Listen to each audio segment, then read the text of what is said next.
After 9 agonizing days of violent storms, the fleet is pushed beyond the edges of the known world. Having lost their way to Ithaca, they now confront their first true test in these mysterious, uncharted waters.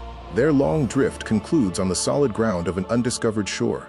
The weary crew prepares to disembark, relieved, yet an eerie stillness settles over this strange, unmapped territory. The locals, known as the Lotus Eaters, greet the travelers with warm, gentle hospitality. However, beneath this peaceful and welcoming facade lies a quiet, devastating trap. To understand the new land, Odysseus sends a small scouting party ahead. What begins as a routine reconnaissance mission will soon descend into an unexpected psychological nightmare. The natives offer their guests the legendary lotus fruit. The unsuspecting scouts accept this seemingly kind gesture, unwittingly walking into a trap. With a single bite, their past burdens melt away. Grief, pain, and purpose are replaced by a sweet oblivion, slowly erasing even the memory of their homeland. They forget their mission and their own identities, consumed by a single burning desire to stay in this paradise forever, embracing a peaceful yet total destruction.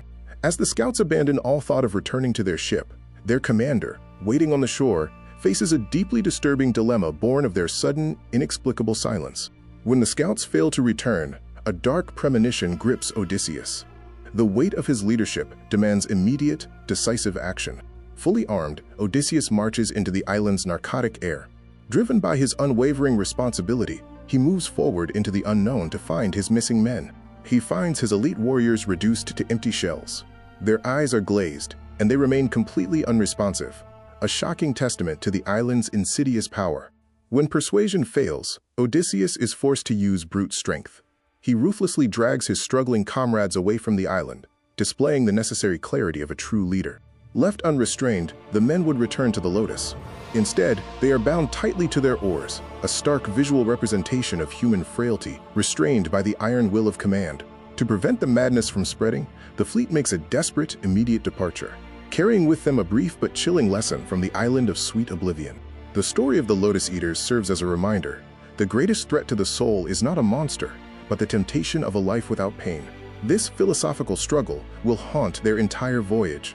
The legend of this island birthed the enduring English phrase, Lotus Eater. It remains a timeless idiom for those who surrender to escapism and apathy, proving how deeply classical myth is woven into our modern language. True leadership occasionally requires abandoning consensus for unyielding coercion. By forcing his men into salvation against their will, Odysseus proves his uncompromising dedication to the survival of his crew. Having survived the ambush of the mind, the crew reclaims its course and rows back into the open sea. Yet, the waters stretching before them remain alien, signaling that the true trials of their journey have only just begun. The psychological trap of the Lotus Eaters was merely a prologue to the terrors ahead.